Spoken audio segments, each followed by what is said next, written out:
Assalamualaikum warahmatullahi wabarakatuh. Nama saya Nur Aini dari kelas 12 IP 1. Saya akan menjelaskan materi globalisasi.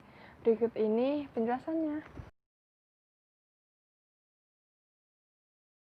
Globalisasi. Yang pertama, pengertian globalisasi. Globalisasi adalah suatu integrasi internasional yang terjadi karena pertukaran pandangan dunia. Di fenomena ini melibatkan integrasi ekonomi, budaya, kebijakan pemerintah, teknologi, ilmu pengetahuan, dan gerakan politik di seluruh dunia. Yang kedua, ada karakteristik globalisasi.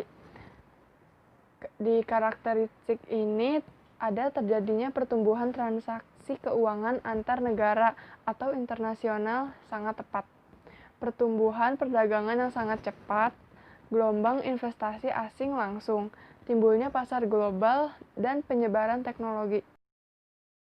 Yang ketiga ada proses globalisasi. Di proses ini ada fase pertama. Globalisasi telah dimulai sejak abad 15 seiring dengan pertumbuhan kapitalisme atau ekspansi mereka ke luar negeri. Proses globalisasi juga dimulai sejak terjadinya penaklukan sebuah negara atas Asia, Afrika, Latin, serta pendudukan bangsa kulit putih tanah di negara Amerika Utara dan Australia. Fase kedua itu ada globalisasi dibangun pada era imperial trade atau perdagangan antar kaum penjajah. Perdagangan antar negara di Eropa selanjutnya dengan Amerika merupakan serangkaian kerjasama lokal dalam satu kawasan untuk mendukung kekuatan dominan dalam kawasan tersebut. Dalam konteks ini, globalisasi telah melibatkan kompetensi dan kolaborasi antara perusahaan multinasional di satu negara untuk membuat pasar dunia. Di fase ketiga ada tahapan ketiga, globalisasi masuk ke dalam fase internasional trade atau perdagangan internasional. Perdagangan internasional ini atas komoditi dan jaringan pasar global maupun regional telah memberi karakter kelas dalam globalisasi, di mana globalisasi menjadi arena bagi konflik kelas dan konflik perdagangan. 4. Ada faktor pendorong globalisasi. Yang pertama itu ada kemajuan dalam bidang pengetahuan dan teknologi. Yang kedua, sistem ekonomi terbuka dianut oleh banyak negara. Yang ketiga, kemudahan migrasi. Dan yang keempat, ada merebaknya kerjasama antar negara. Nah, yang kelima ini ada teori globalisasi. Teori ini menurut George Ritzer mengatakan bahwa era globalisasi ditandai dengan adanya sebuah perkembangan dalam bidang komunikasi.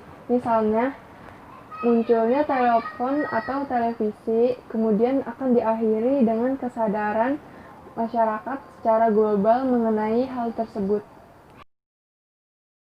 Yang keenam, ada gejala globalisasi. Yang pertama, bidang ilmu pengetahuan dan teknologi. Di bidang ini ada pemanfaatan alat komunikasi yang berbasis teknologi tinggi. Yang kedua, ada bidang ekonomi. Di bidang ini, perdagangan internasional dengan negara lain. Yang ketiga, bidang politik. Di bidang ini ada meningkatnya kesadaran berpolitik masyarakat. Dan yang keempat, ada bidang budaya. Meningkatkan interaksi dengan budaya asing melalui perkembangan media massa, yaitu televisi, internet, musik, dan berita internasional. Yang kelima, bidang agama. Di bidang agama ini, bangsa Indonesia semakin religius dikarenakan informasi keagamaan dengan mudahnya dapat masuk dan diterima oleh masyarakat. Yang ketujuh, ada dampak globalisasi terhadap perubahan sosial di tingkat lokal atau komunitas. A. Urbanisasi. Urbanisasi adalah perpindahan penduduk dari desa ke kota atau kota kecil ke kota besar. Dampaknya, yang pertama, meningkatkan kesejahteraan penduduk melalui kiriman uang dan hasil pekerjaan. Yang kedua, kota dapat memenuhi kebutuhan kerja. Yang B, kesenjangan sosial ekonomi. Adanya kesenjangan sosial ekonomi di masyarakat dapat dilihat dari keberadaan peluang dan manfaat yang tidak sama untuk posisi sosial yang berbeda dalam masyarakat. Dampaknya itu ada kemiskinan, kriminalitas, konflik sosial, penyimpangan sosial, dan pengangguran. Yang C, ada pencemaran lingkungan alam. Polusi atau pencemaran lingkungan adalah masuknya atau dimasuknya makhluk hidup, zat energi atau komponen lain ke dalam lingkungan.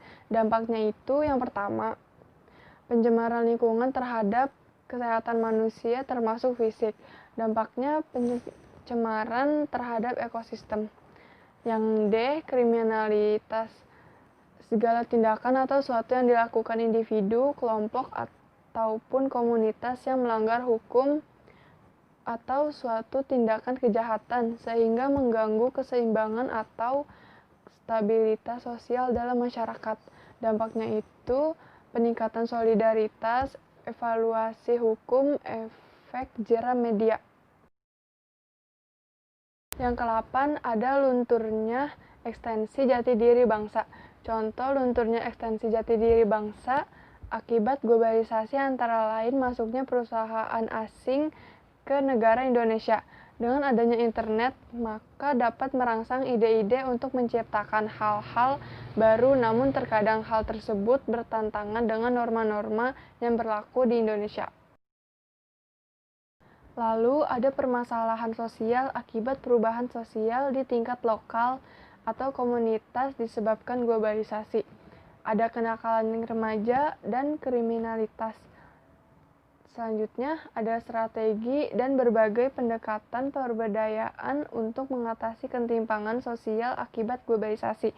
Yang pertama, ada peningkatnya kualitas penduduk, mobilitas geografis atau transmigrasi.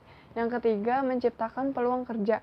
Lalu ada globalisasi dan dampak ketimpangan sosial di masyarakat.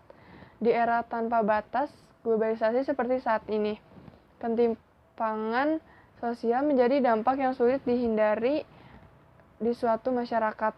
Hal ini pun akan menimbulkan masalah sosial, ketimpangan sosial akibat globalisasi.